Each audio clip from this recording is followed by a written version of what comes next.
3.4네요. 3.4는 사업소득의 수입시기인데요. 사업소득의 수입시기는 뭐 그렇게 어렵진 않습니다. 사업소득의 수입시기는 다음의 경우를 제외하고는 원칙적으로 법인세과 동일하다고 되어 있는데, 안타깝게 우리가 원칙인 법인세를 까먹었죠. 그러니까 아무튼 시험 문제에서는 법인세와 동일한 건 잘 안 내요. 그러니까 지금 이 표에 있는 거 위주로 나오지, 법인세하고 동일한 것은 법인세에서 내버리지 사업소득에서는 잘 안 나온다고요. 자, 내용을 보면 인적 용역의 제공 보시면 1년 초과 전속 계약이죠. 연예인 및 직업 운동선수 등이 계약 기간을 1년 초과하는 일신 전속 계약금을 일시에 수령하면 계약 기간에 따라 해당 대가를 균등하게 안분 계산합니다. 이건 당연한 거죠. 2년 계약하고 4억 받았으면 1년에 2억씩인 거니까 너무 당연한 거죠. 가로 열고 월수는 첫 달이 1개월 미만인 경우는 그냥 1개월로 본다라고 되어 있습니다. 초월은 무조건 지원을 소리고요. 반가로 2번 일반적인 경우는 용역 대가를 지급하기로 한 날 또는 용역의 제공을 완료한 날 중 빠른 날입니다.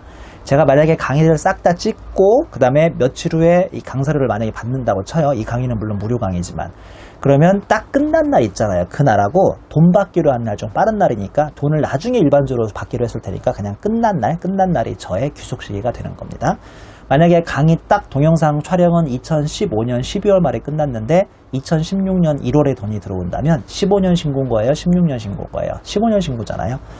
양가로 2번 무인 판매기에 따른 판매인데요. 무인 판매기에서 현금 인출일입니다. 현금 주기로 보는 거죠. 현금 주기. 양가로 3번 어음의 할인인데 그 어음의 만기일이죠. 다만 만기 전에 그 어음을 양도하는 때에는 양도일이 되겠습니다. 양가로 4번 금융보험업의 이자 등인데 실제 수입된 날이고요.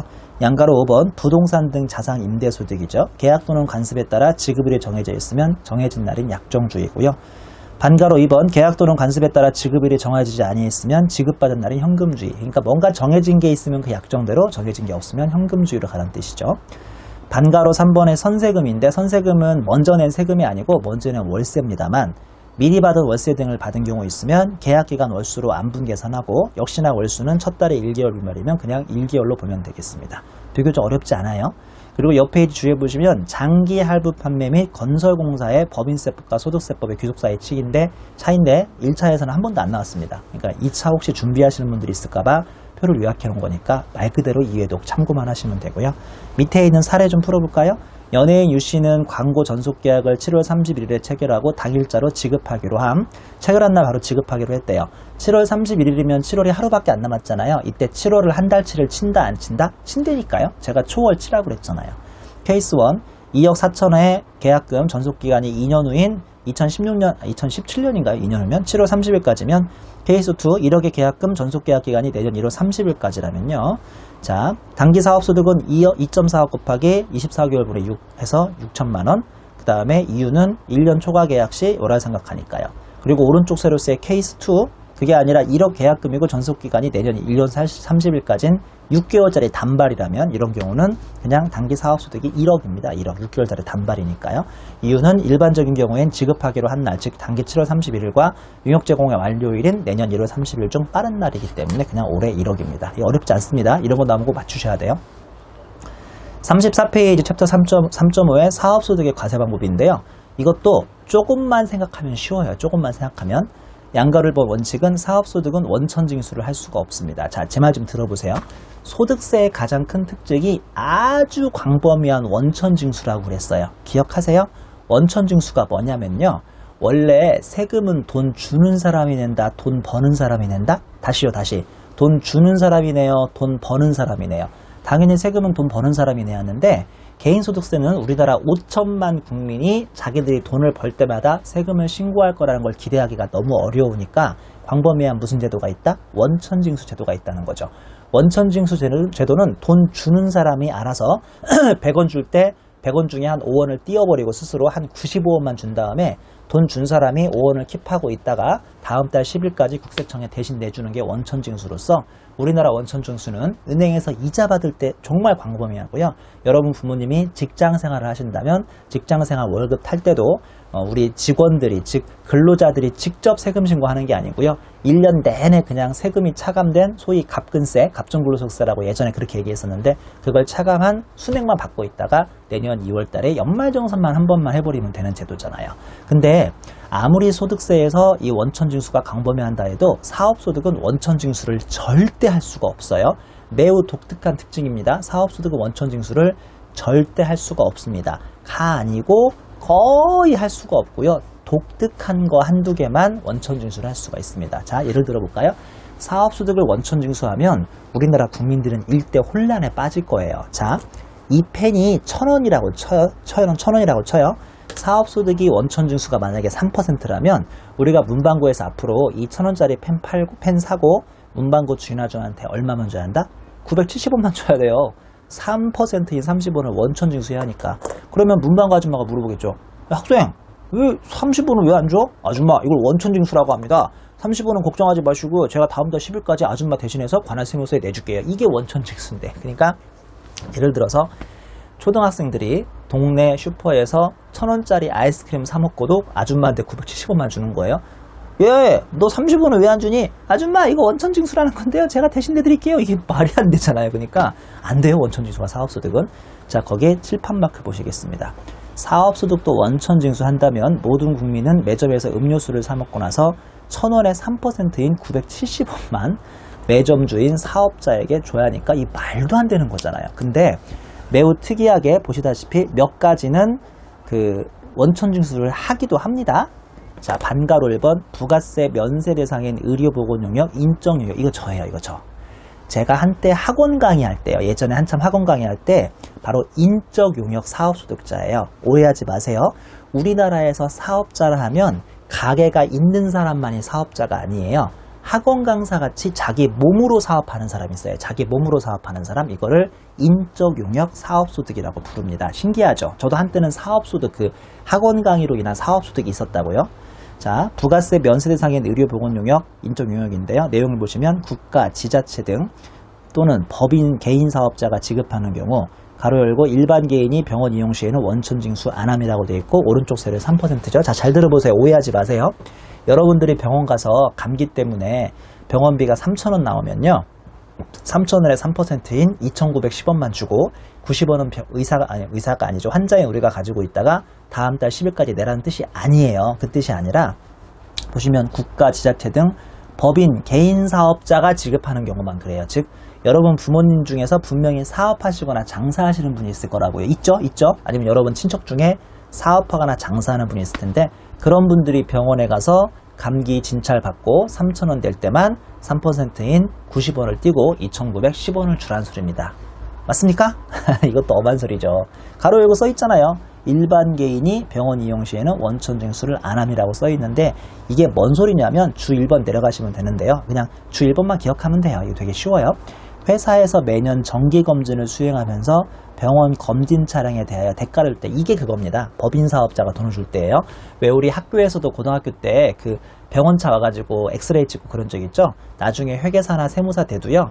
그 1년이나 2년에 한 번씩 정기검진 차량이 와요. 그러면 이제 우리 회계사들이 거기서 정기검진 그 사진 같은 거 찍고 할 거 아닙니까? 그러면 3일회계 법인 재무팀이나 총무팀에서 그 병원한테 이제 정기검진 대가를 줄 거 아닙니까? 이럴 때만 그렇습니다. 이럴 때만 부가세 면세 대상인 의료보건용역이란 뜻은 우리가 병원 가면 3%를 원천징수하고 주라는 뜻이 아니라 법인이 그런 병원한테서 뭔가 그 서비스를 제공받거나 이런 그 집단으로 단체 그 건강검진 같은 거 할 때 그 대가 줄 때만 3%를 원천징수하는 거니까 우리 일상생활과는 전혀 무관합니다. 그냥 수업 목적으로만 간단히 아시면 되고요. 주 2번, 이거 제 얘기예요. 주 2번, 학원 강사 인적용역 임쌤에게 제가 한때 학원 강의 했었으니까 강사료를 학원이 지급할 때 법인이 부가세 면세 대상인 인적 용역입니다. 이게 바로 인적 용역에 대해 대가를 지급하는 경우로서 임생 강사료에 대해서는 제가 실제로 항상 3%를 원천 징수를 받고 100만 원 받을 일 있으면 970만 원 받고 그랬었어요. 그러면 나중에 내년 5월 달에 100만 원 받은 거하고 다른 소득하고 합산해서 종합소득세 내시고 970만 원 받았을 때 970만 원이 아니라 맞지. 100만 원 받을 때는 997만 원 받는 거고요. 1000만 원 받을 때 30만 원 떼고 970만 원 받는 거죠. 1000만 원 받을 때. 그러면 1000만 원을 내년 5월 달에 종합소득세에 집어넣고 세금을 다시 구한 다음에 30만 원은 뭘로 빼주겠어요? 기납부세액으로 빼주는 게 있었습니다. 그 다음에 다시 반가로 2번 올라가시면 부가세 면세 대상인 봉사료인데요. 과세 유흥장소 등을 운영하는 사업자가 공급가액과 별도로 구분기재한 봉사료를 받은 경우인데 공급가액의 20% 초과할 텐데 이때 5%를 원천징수 하는데 교육 목적으로 썩 바람직하지 않아서 시험에는 잘 나오지 않습니다. 우리 단란하게 노는 거 있죠? 그 단란하게 노는 때 그 팁 주는 거 뭐 이런 겁니다. 굳이 아실 필요는 없을 것 같습니다. 간단하게 5%만 기억합시다. 반가로 3번도 시험에 요새 안 나오는데요. 납세조합에 가입한 사업자, 납세조합에 가입한 농축수 판매업자 등의 법 소정사업자, 보시면 소득세 빼기 납세조합 세액공제까지 해서 원천징수를 하고 있습니다. 양가로 3번 연말정산 좀 보세요. 이거 되게 독특한데요. 연말정산은 일반적으로 근로소득자가 행하죠. 그러니까 연말정산은 월급쟁이들의 특권이거든요. 근로소득자와 성격이 비슷한 사업소득자인 1. 간편장부 대상자 보험 모집인. 나 보험 아줌마가 월급쟁이인 줄 알았는데 사업자인지 오늘 처음 알았네요. 그쵸? 이 보험 모집인이 사업자랍니다. 프리랜서. 근데 이게 왠지 월급쟁이 같잖아요. 두 번째, 방문 판매인. 왜 우리 화장품 같은 것도 방문 판매하고 이러는 사람들이 있는데 나 월급쟁이인 줄 알았죠. 근데 이분들도 프리랜서인가 봐요. 사업자. 그리고 3, 음료품 배달원 같은 거 있어요. 왜 트럭에다가 음료품 같은 거 배달하는 분이 있는데 이런 분들의 프리랜서 사업소득은 마치 월급쟁이가 유사하므로 내년 2월 달에 마치 근로소득자처럼 연말정산을 한다는 것. 이들은 다른 소득이 별도로 없으면 내년 5월 달에 사업자들이 원래 하셔야 하는 확정신고 의무도 면제됩니다. 다시 정리합니다. 원래 사업소득은 원천징수 한다 안 한다? 안 하는데 3명이 해요. 첫 번째 인적용역, 두 번째 봉사료, 세 번째 납세조합인데 1번만 좀 기억하시면 되고 2, 3번은 별로 중요하지 않아요. 원래 연말정산도 월급쟁이들 특권인데 사업소득자가 연말정산은 3명이 해요. 첫 번째 누구였어요? 첫 번째 보시면 보험 모집인, 두 번째 방문 판매인, 세 번째 음료품 배달원 이렇게 해서 각각 원천징수하는 특례하고 연말정산하는 특례 있다는 거 그냥 간단하게만 말문제 대비로 대비하시면 되겠습니다. 양가로 4번의 확정신고 보시면 위에 특이한 경우, 이거 진짜 특이한 경우입니다. 위에 있는 거. 두 개 있잖아요. 세 개 그 특이한 거. 원천징수랑 연말정산 그 특이한 경우를 제외하면 사업소득은 종합소득이므로 당연히 확정신고를 하게 되어 있습니다. 마지막 주 3번은 2016년 내년 시험하고는 관계없지만 2017년 1월 1일 이후 발생하는 총수익금의 합계액이 2천만 원 이하인 자의 주택임대소득은 종합소득 과세표준을 계산할 때 합산하지 않으니까 그때까지 공부하지 마시고 빨리 그 안에 합격하시기 바랍니다. 자, 35페이지 근로연금 기타 소득입니다. 이렇게 해서 2배 4근 연기 중에 2배 4를 배웠고요. 이제 2배 4 배웠으니까 근연기 남았죠. 자, 근로소득부터 공부합니다. 4.1의 근로소득인데요. 미리 말씀드리지만 근로소득은 시험 문제에 나오면 쾌제를 불려야 합니다. 왜냐면 근로소득 문제가 좀 쉽게 나오는 편이거든요. 이거 나오면 만세를 부르셔야 돼요. 쉽게 나오는 편이니까. 챕터 4.1의 근로소득이죠. 1점의 근로소득이 보입니다. 양가로 1번의 일반급여, 봉급, 급료, 보수, 세비, 임금, 상여, 수당, 이와 유사한 성질의 급여. 오른쪽 세로의 근로소득 별표안 보시면 고용관계에 의하지 않으면 사업소득 등에 해당한다고 되어 있습니다. 고용관계가 있어야 합니다. 제가 예전에 학원 강의할 때도 학원하고 나하고 고용관계가 있었냐? 없죠. 강사들하고 학원은 고용관계는 없어요. 그 학원 가면 왜 데스크에 직원들이 있죠. 그분들이 고용관계가 있는 거지 우리 학원 강사들은 프리랜서입니다. 그러니까 사업소득이었겠죠. 양가로 2번 잉여금 처분에 의한 상여인데요. 꿈도 꾸지 마세요. 책임만 나오니까. 이게 뭐냐면 올해 장사가 잘 되면 2016년 3월에 주총이나 사원총회에서 잉여금 처분, 그러니까 남아있는 이익잉여금을 처분해서 상여받는 건데요. 왜 삼성이 SI라는 등 SB라는 등 스페셜 드링이 있어요. 보너스. 이제 그게 여기에 해당되고요. 일반 기업들은 이런 경우는 많지 않습니다. 양가로 3번에 인정상여라고 되어 있는데 이거 제가 인정배당, 인정상여, 인정기타소득 3번 나온다고 설명했죠. 예를 들어서 근무 중인 법인에서 입금산이 부당행위 획에 상여 처분을 받으면 오늘은 그 처분받은 상대방인 개인 입장에서 공부하는 건데요. 이분이 바로 인정상여로 과세가 됩니다. 양가로 4번에 퇴직 관련 소득인데요. 보시면 퇴직으로 인해 받는 소득 중 법인세법상 임원퇴직급여 한도 초과 등으로 송금불산이 금액 및 소득세법상 2012년 이후 임원에 대한 퇴직소득 3배수 한도 초과액인데 이거 중요하거든요. 이거는 8장 퇴직소득에서 다시 한번 부연 설명을 드리는데 오른쪽 세로에 근로소득 불포함 보시면 퇴직급여 지급 규정, 즉 취업규칙, 노사합의 등에 의한 퇴직소득과 퇴직위로금은 근로소득으로 보지 않고 퇴직소득으로 봅니다. 요 양가로 4번의 이 내용 자체는 다 나중에 8장에서 다시 공부하니까 그때 설명드리고요. 양가로 5번의 주식매수 선택권 행사이익이 진짜 유치하지만 시험에 자주 나옵니다. 이걸 근무기간 중 행사하면 근로소득이요. 한마디로 스탁옵션을요. 근무기간 중 행사하면 근로소득이고요. 근로소득 불포함 보시면 근무 후 예를 들어서 퇴직한 다음에 행사하거나 그러면 기타 소득 과세가 되는데 이게 정말 시험에 자주 나옵니다. 유치하지만. 양가로 6번 주택, 사택을 제공받은 이익 보시면 출자 임원일 때만 근로소득 포함이고요. 비출자 임원, 가로 열고 상장법인 소액주주 임원 포함, 사용인으로서 받는 사택은 근로소득 포함하지 않습니다. 무슨 말씀이냐면요. 잘 들으세요. 이번 근로소득을 배울 때는 회사가 나한테 직접적으로 돈을 줄 때만 근로소득이 되는 게 아니라 내가 회사에 내야 할 비용을 회사가 굳이 안 받아도 이것도 근로소득이에요. 말이 좀 어려웠어요? 예를 들어 볼게요. 자, 내가 사택에 살고 있어요. 사택에 거주하고 있습니다. 내가 서울 근무하다가 갑자기 저기 울산이나 여수로 발령이 나요. 생각만 해도 멀죠. 거기 나 아무런 연고가 없단 말이에요. 그러면 사택 가서 산단 말이에요. 세상에 공짜가 어딨어요. 사택이든 월세든 뭐든 한 50만원 냈어야 한다고 쳐요. 50만원. 그렇잖아요. 세상에 공짜가 어딨어요. 아무리 회사가 만들어준 집이라 하더라도 공짜로 살면 안 되죠. 물론 일하러 내려가긴 했지만 세상에 공짜는 없는 거예요. 원래는. 내가 50만원을 내야 하는데 실제로 사택에 살면 이 돈을 내게요, 안 내게요? 안 내요. 아니면 내봐야 뭐 8만원, 9만원밖에 안 내요. 그러니까 잘 들어보세요. 근로소득 월급이라면 회사가 나한테 직접적으로 돈으로 준 것만이 아니라 내가 회사에 돈을 줬어야 하는데 회사가 그걸 안 받겠다고 하면 그것도 내가 월급이나 마찬가지예요. 왜 그런지 모르겠어요? 자, 잘 보세요. 내가 지금 회사에 50만원 줘요. 근데 회사가 나한테 안 받겠다고 돌려준 거나 마찬가지잖아요. 그래야 돈을 안 내는 거니까. 맞죠? 그러니까 내가 회사에 낼 비용을 회사가 안 받는 것도 반대급부로 월급에 해당할 수가 있어요. 이거 조심하셔야 돼요. 이걸 이해하셔야 근로소득이 쉽게 이해됩니다. 다시 한번 양가로 6번 주택, 사택 등을 제공받은 이익, 즉 이 돈 안 낸 거예요. 50만원. 그러면 이거 꼭 시험에 나오니까 조심하셔야 하는데 출자 임원만 이럴 때 근로소득 과세를 당하고요. 나머지 우리 같은 땅개는요. 내가 울산 가고 싶어서 갔나? 내가 뭐 여수 가고 싶어서 갔냐고요. 그러니까 사택에 공짜로 사는 것은 큰 흠이 없습니다. 이런 말씀 드린 적 있나요? 세법에서 출자 임원은 몇 %까지예요? 출자 임원. 즉 우리 회사 주식도 가지고 있으면서 임원이 높은 분을 출자 임원이라고 하잖아요. 맞죠? 몇 % 이상 주식 가지고 있으면서 임원이죠? 1%인 거 기억하셔야 돼요. 출자 사용인은 없어요. 그러니까 사용인들은 부장 밑으로 땅개들은 주식을 1% 가지고 있든 2% 가지고 있든 출자 사용인의 개념은 없습니다. 그 사람들은 괜찮아요. 공짜로 살아도. 양가로 7번의 주택 구입 대여금인데 나 솔직히 공부할 때 양가로 6번하고 7번하고 전혀 구별을 못했어요. 같은 건 줄 알았어요. 양가로 6번은 회사가 지은 사택에 공짜로 사는 거, 양가로 7번은 집을 사야겠는데 돈이 없어서 헤매고 있는데 회사가 나한테 1000만원 1억을 딱 빌려줘 버리는 거예요.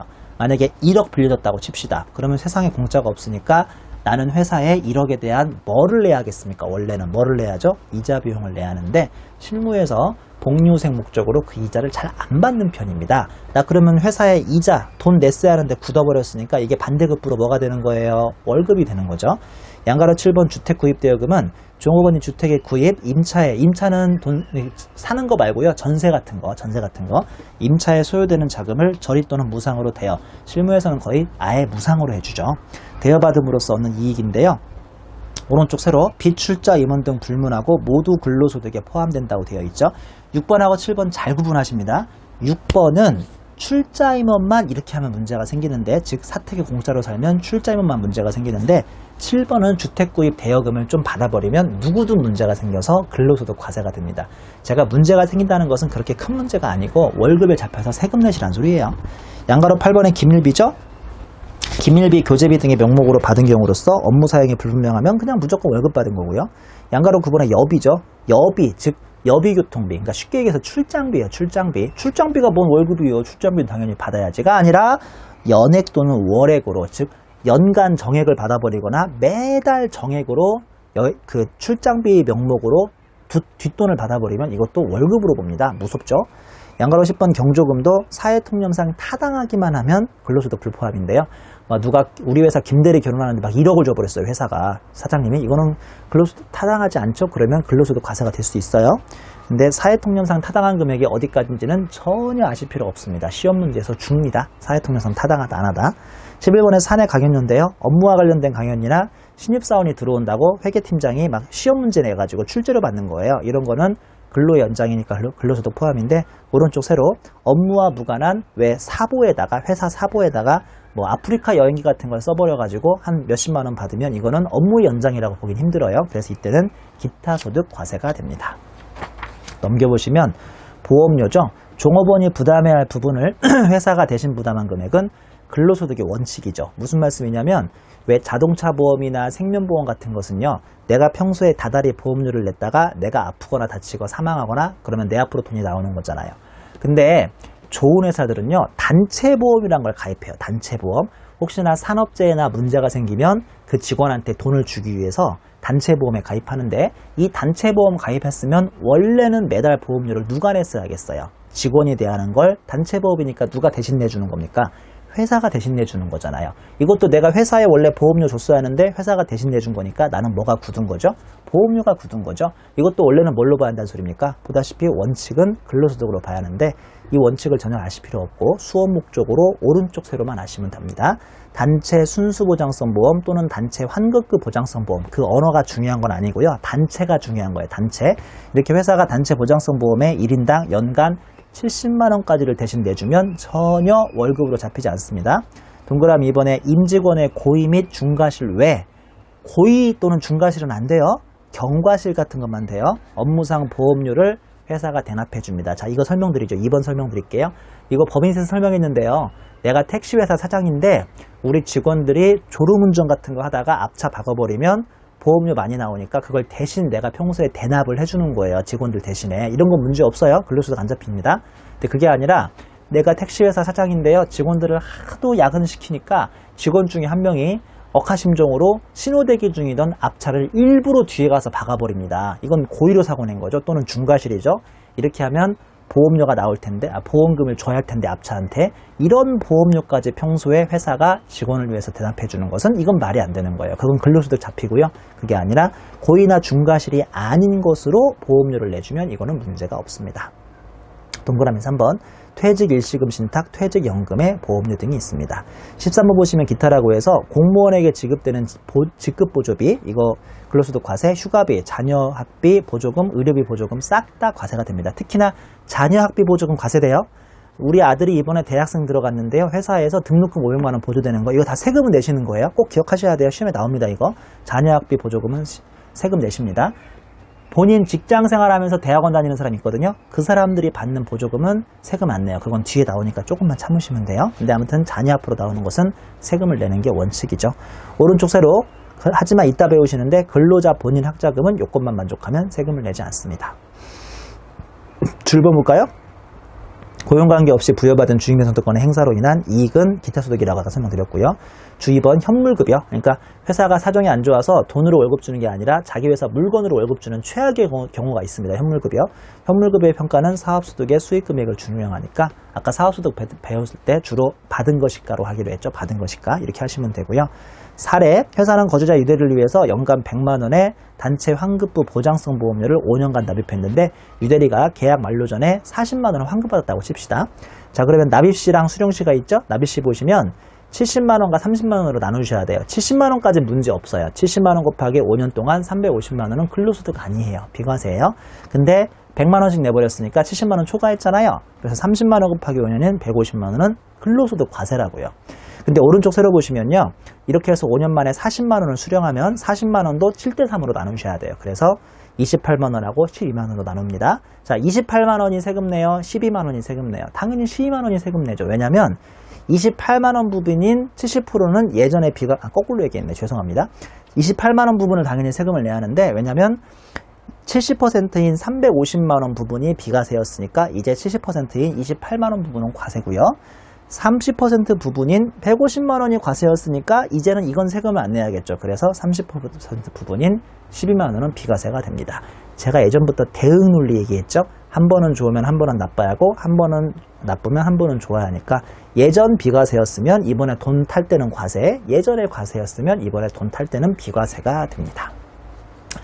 2점 비과세 근로소득 주요 항목인데 아주 중요하죠. 시험 문제에 아주 많이 나오는데 제가 특히나 중요한 거 양가로 1번, 양가로 3번은 이미 파란색 처리를 해놨으니까 꼭 기억하셔야 합니다. 시험에 무조건 계산 문제 나오면 나온다고 생각하시면 돼요. 자가운전 보조금이죠. 종업원이 자신의 소유 차량으로 업무 수행 후 여비를 받지 않아야 합니다. 즉 내가 출장 갔다 오고 그거 따박따박 다 여비를 받아버리고 또 한 달에 20만 원씩 내 차 있다고 자가운전 보조금을 받으면 이건 과세예요. 자, 옆 페이지 주의번 보실래요? 종업원 및 임원 포함인데 자기 차량이나 부부 공동명의 차량도 괜찮고요. 차량을 직접 운전해서 사용자 업무에 사용해요. 막 출장 가거나 아니면 은행 가거나 그래요. 내 차로 업무에 쓰는 거예요. 그리고 실제 소유된 여비를 받으면 안 돼요. 실제 소유된 여비 받으면 안 됩니다. 실제 소유된 여비 대신 한 달에 한 20만 원 정도까지 정액으로 자가운전 보조금 받으면 이건 비과세입니다. 우리 직장생활하면서 이런 경우는 상당히 많습니다. 비과세 되니까 세금 조금 내라고 월급쟁이들한테 웬만하면 자가운전 보조금을 20만 원까지는 비과세 해주죠. 동그라미 1번 시내 출장 등에 소요된 실제비를 받으면 안 돼요. 원칙적으로. 동그라미 2번 해당 사업자의 규칙 등에 이런 내용이 있어야 합니다. 가끔씩 시험 문제 함정으로 실제 소요된 여비를 받았음이라고 함정을 내버리면 20만 원은 과세예요. 과세. 그때는 과세니까 기억하셔야 돼요.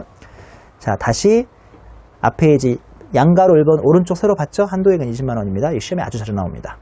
양가로 2번 기타 실비 변상적 성질의 급여라고 해서 요새는 이건 별로 중요하지 않은데 일직료, 숙직료, 직장 피복 등이 있습니다.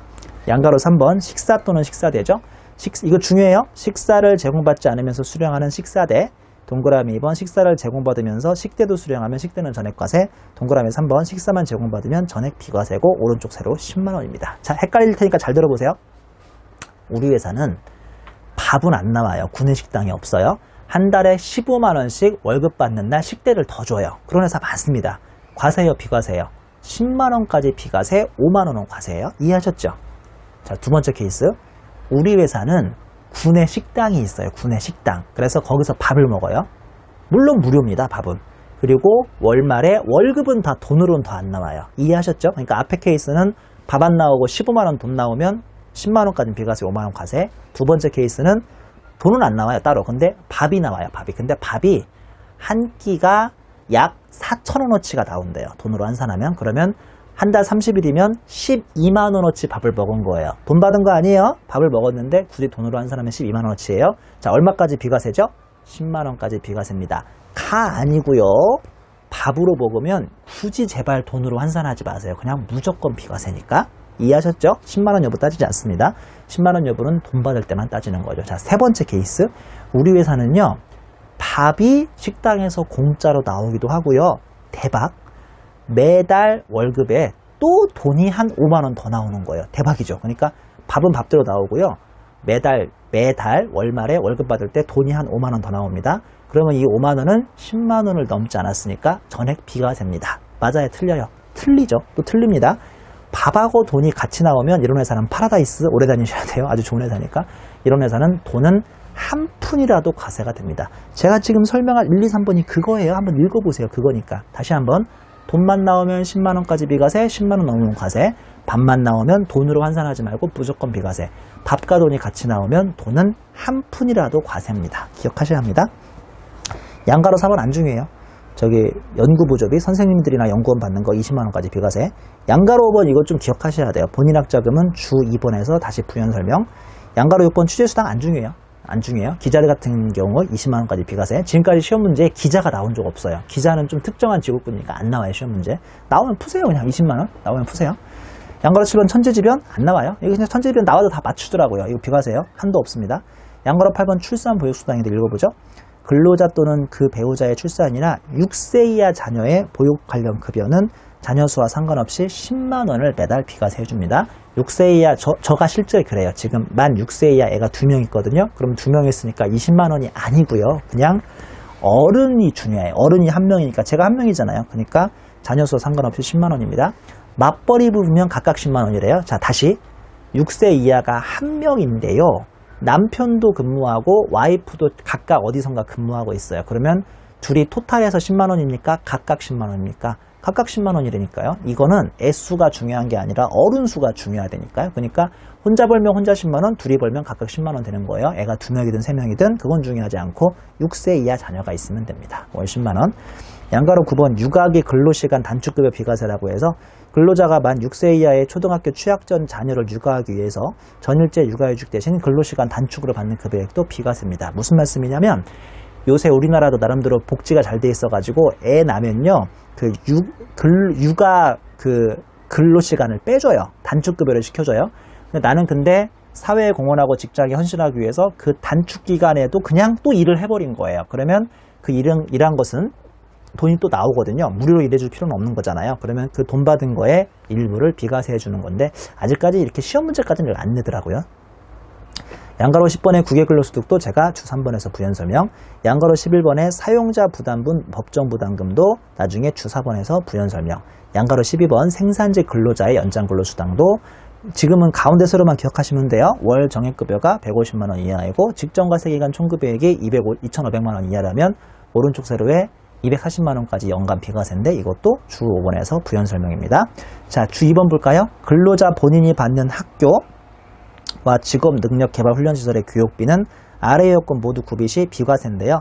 동그라미 1, 2, 3번이 지금까지 시험에서 구체적으로 나온 적은 없어요. 제가 1번부터 키워드 불러드릴게요. 사업체 업무와 관련 키워드 밑줄 그으시면 돼요. 동그라미 2번 사업체의 규칙, 동그라미 3번 6개월 이상, 그 다음에 다음 줄 반납할 것을 조건, 이 세 가지 조건이 있으면 비과세입니다. 자, 다시 한번. 내가 이번 우리 아들이 대학 갔어요. 그래서 회사에서 아들 앞으로 학자금이 나왔어요. 과세입니까? 비과세입니까? 기분은 좋지만 근로소득은 과세라고 했죠. 아까 말씀드렸잖아요. 앞장에서. 그게 아니라 이번에는 내가 젊어서 내가 지금 야간에 대학과 대학원을 다닌다고 쳐요. 그러면 내 앞으로 회사가 또 학비를 보조해 줄 수 있다고요. 이거 과세예요, 비과세예요? 이거는 세 가지 요건을 만족하면 비과세라고요. 자, 동그라미 1번 업무와 관련이 있어야죠. 제가 MBA를 가야지 예술대학 가면 안 돼요. 동그라미 2번 회사 이런 규칙이 다 문서화되어 있어야 하고요. 동그라미 3번 내가 2년 동안 MBA 장학금 보조받았는데 MBA 따자마자 에라 모르겠다 하고 먹튀 다른 회사로 이직해버리면 이 돈 배터리 하거든요. 이 세 가지 요건을 만족하면 비과세입니다. 그냥 제가 답만 말씀드릴게요. 답만. 시험 문제에 이렇게 나올 거예요. 자녀 학자금은 과세, 직장생활하는 본인 앞으로 야간대학원 학자금 나오면 비과세로 나올 확률이 커요. 이 동그라미 1, 2, 3번까지는 거의 안 나온다고요. 주 3번 보시면 국외 또는 북한 지역에서 근로를 제공하고 받는 급여 비과세인데요. 이것도 그냥 간단하게 보시면 됩니다. 일반적이면 그냥 100만원까지 비과세예요. 우리은행 서울 종로지점에서 500만원 받던 김 과장이 우리은행 뉴욕 지점으로 가니까 700주더랍니다. 거기는 물가가 비싸니까. 그러면 100만원 비과세니까 600만원만 과세가 되는 거죠. 어렵지 않죠? 양가로 2번 원양어선 외항선박 국외 건설 현장. 해외에서 일하는데 막 배 타거나 건설 현장에 가 있으면 힘들어요, 몸이. 그러면 300만원까지로 비과세를 올려줍니다. 이거 다 월입니다. 월 300만원까지. 그리고 양가로 3번 국외지역에서 근무하는 공무원, 대한무역투자진흥공사, 한국관광공사는 되게 특이한데 국내 근무시보다 초과해서 받으면 다 비과세입니다. 특이합니다. 무슨 말이냐면 외교부 근무하던 어떤 사무관이 중국 대사로 발령났어요. 우리나라 외교부에선 300 받는데 중국 가니까 350 받더래요. 그럼 이 사람은 50만원만 비과세인 거고요. 50만원만. 거꾸로 300 받은 사람이 일본 대사로 가니까 500을 주더랍니다. 이러면 200만원이 비과세니까요. 공무원들은 일반인분보다 유리할 수도 있고 불리할 수도 있는 겁니다. 자, 주 4번 보시면 사용자 부담 법정 부담금인데, 자, 이거죠. 제가 법인세에서 몇 번 설명했는데, 내가 세전 월급이 300이라면 이런저런 차감을 하는 금액이 있어요. 차감액. 4대 보험 예를 들어서 뭐 한 30만원 차감하고요. 그 다음에 우리 원천징수라고 해서 월급에서 미리미리 세금 내는 거 원천징수 뭐 5만원 차감하고, 그래서 실제로 265만원만 내 통장에 세후로 찍혔다고 칩시다. 맞죠? 이런 말 많이 했죠. 근데 4대 보험 30만원을 또 누가 보조해준다? 회사가 또 보조해줘요. 회사 보조해줍니다. 회사가 30만원 보조해줍니다. 이건 당연히 보조하지 않아요. 이건 내가 떼이는 세금이니까. 자, 양가로 1번 사용자 부담금. 요거예요. 빨간색 사용자 부담금. 이거 근로소득 비과세입니다. 이거 내가 냈어야 하는데 그만큼 내가 비용이 세이브됐다고 해서 여기까지 내가 세금을 근로소득을 받았다고 보진 않습니다. 이건 당연히 우리나라 사회보장상 회사가 내주는 거거든요. 그러니까 요거는 내 월급에 들어오는 거 아니에요. 당연합니다. 양가로 1번 그리고 흰색 근로자 부담금 50%죠. 반가로 1번 정상적으로 근로자가 급여에서 원천징수로 부담하고요.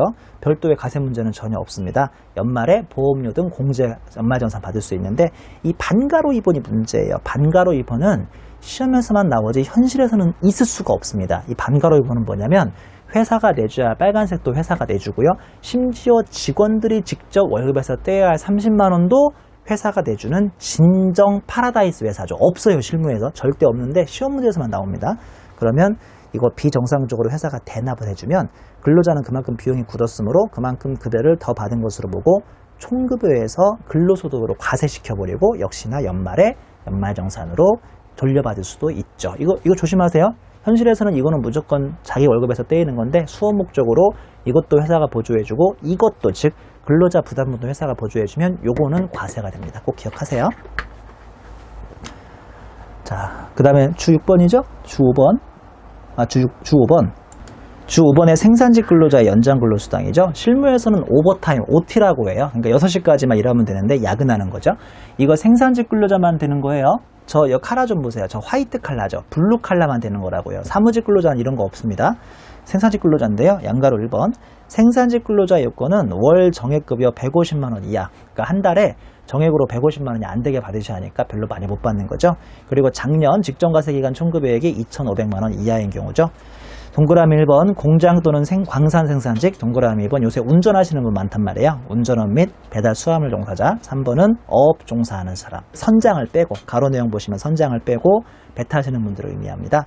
양가로 2번 비과세 대상은요. 연장근로, 야간근로, 휴일근로가 다 포함됩니다. 양가로 3번 비과세 한도는 연간 240만원 정도는 외우셔야 하고요. 가로 열고 광산근로자, 일용근로자는 한도 없이 전액 비과세입니다. 꽃표시 1번의 월 정액급여를 1차 시험에서 구하라는 문제는 지금까지 나온 적은 없는데 이 월 정액급여가 조금 까칠합니다. 구하기가 조금 어려운데요. 급여 빼기 상여를 빼야 돼요. 왜냐하면 잘 들어보세요. 상여를 매달 받는 분은 없거든요. 그래서 상여 등 부정기적인 급여를 빼셔야 합니다. 말 그대로 월 정액급여는 매달 받는 급여를 의미하니까 급여총액에서 상여 등 부정기적인 급여 빼시고요. 비과세를 다 빼는 게 아니라 비과세 중에 실비변상 비과세. 그건 어딨냐면 페이지 36페이지 2점에 양가로 1번, 2번까지만 실비변상 비과세예요. 그 다음에 연장근로수당, 야간근로수당, 휴일근로수당 등 지금 구하려는 자기 자신 금액 있죠? 구하려는 자기 자신 금액 그걸 빼시면 되겠습니다. 그 사례 보시면 실제로 어떻게 월 정액급여를 구하는지를 제가 해놨으니까 한번 참고해 보시도록 하세요. 이렇게까지 1차 시험에서는 계산 문제가 나온 적은 없고요. 그 다음에 사례 2번 보시면 국외에서 600만원 월급을 수령하는 유대리의 비과세 금액이라고 해서 문제가 나와 있으니까 제가 아까 구두로 설명한 것들이 여기에 다 나와 있을 겁니다. 자, 그 다음에 3점의 근로소득 계산 구조는 박스에서 보시는 것처럼 근로소득 금액은 총급여에서 근로소득 공제를 빼셔야 하는데 옆 페이지 근로소득 공제는 시험 문제에서 주니까 다행히도 전혀 외우실 필요가 없습니다. 그리고 표 밑에 보시면 요거는 상용 근로자한테만 해당이 되고요. 일용 근로자한테는 해당되지 않고 신입사원, 즉 7월 1일 날 근무하신 분은 위에 있는 표를 구한 다음에 12분의 6으로 월화 계산 같은 거 전혀 할 필요 없이 그냥 1년치를 다 구해주고요. 신입사원은 시험 문제에 나오지도 않죠. 그리고 신청 요건 별도로 없고 혹시나 미공제된다고 해서 내년으로 넘어가지도 않습니다. 줄 2번 보시면 여기서 일용근로자란 무엇이냐면요. 일용근로자는 무조건 하루에 10만원 공제해주고 제일 밑에 계산 문제가 하나 있는데요. 일용근로자 정의는 근무 일수, 시간 또는 성과, 일수, 시간, 성과입니다. 일수, 시간, 성과에 따라서 급여 계산하고 동일고용주에게 3개월 미만 고용된 사람, 한마디로 알바생이나 파트타임이라고 생각하면 되는데 무조건 10만원 공제해주죠. 말 나온 금액 그 페이지 끝에서 4줄 볼까요? 주에 보시면 일용근로자 분리과세는 완납적 분리과세라고 해서 그냥 그 사장님이 알바생한테 월급 한 달 하루하루 일당 주면서 그걸로 끝나버리는 거지 내년 5월달에 종합과세 안 돼요. 분리과세 금액은 일당 빼기 10만원 곱하기 최저 세율은 6%에 무조건 55%를 빼주고 있습니다. 마지막 두 줄 보시죠. 예를 들어서 일당 15만원을 수령한 일용근로자의 하루 기준 분리과세 금액은요. 15만원 하루에 받으면 많이 받는 거죠. 일당으로. 무조건 10만원 빼줍니다. 즉 10만원까지는 일당이 전혀 과세 안 되는 거예요. 내가 일당으로 5만원 벌었다. 세금 안 내요. 세금 전혀 안 냅니다. 이 사람은 15만원 벌었으니까 5만원 갚여 잡히고 최저세율 6%면 3,000원. 거기에 55%까지 빼줍니다. 왜 55% 빼주는지는 실장에서 다시 나오고요. 그러면 하루에 10만원 벌어도 1,350원밖에 세금을 안 내는 거죠. 4점으로 올라오세요. 근로소득의 수입식인데요. 급여액은 근로제공한 날 2015년이죠. 2015년 월급을 체불돼서 2016년에 받는다 해도 세금은 15년에 되고요. 잉여금 처분상에는 해당 법인의 잉여금 처분 결의일이니까 15년에 장사 잘해서 16년 3월 달 주총에서 특별상여금이 나오면 16년 과표로 잡힌다는 거 기억하시고요. 양가로 2번하고 3번 때문에 제가 시험 문제 진짜 많이 틀렸어요. 공부할 때. 인정상여는 이미 16페이지 전수한 것처럼 해당 법인 사업연도에 근로 제공한 날인 15년 과표입니다. 절대 헷갈리면 안 돼요. 양가로 2번은 16년 넘어가고요. 양가로 3번은 15년으로 잡힌다는 거 꼭 기억하시고, 양가로 4번 근로소득으로 보는 임원 퇴직급여 한도 초과액 등은 8장에서 배우시는데, 지급받거나 지급받기로 한 날, 양가로 5번 주식매 선택권은 근속기간 중에 행사하면 근로소득 과세죠. 행사한 날이 되겠습니다. 그 다음에 5점의 소득세 과세 방법 보시면요. 소득 과세 방법, 상용 근로자는 간이세액표라는 걸로 원천 징수하는데요. 간이세액표가 뭔지는 전혀 아실 필요 없습니다. 워낙 실무적이니까요. 그리고 내년 2월 급여 수령할 때 연말정산 해버리면 되고요. 확정신고는 다른 소득이 없으면 굳이 하실 필요 없습니다. 바로 이 상용 근로자가 우리나라 1600만 근로소득자 대부분인데, 월급을 받을 때마다 원천징수 당한 거 내년 2월 달에 연말정산만 잘 하시면 오른쪽 세로에 확정신고를 하실 필요는 전혀 없습니다. 양가로 1번 일용근로자는 금방 배운 것처럼 분리과세로 원천징수 당하시고 연말정산 전혀 하실 필요 없고요. 확정신고도 전혀 하실 필요가 없겠습니다. 다음 페이지 나오는 그 주들은 이외도 갈 때 보시는 거니까 굳이 공부하실 필요는 없고요. 이걸로 근로소득을 마치도록 하겠습니다. 수고하셨습니다.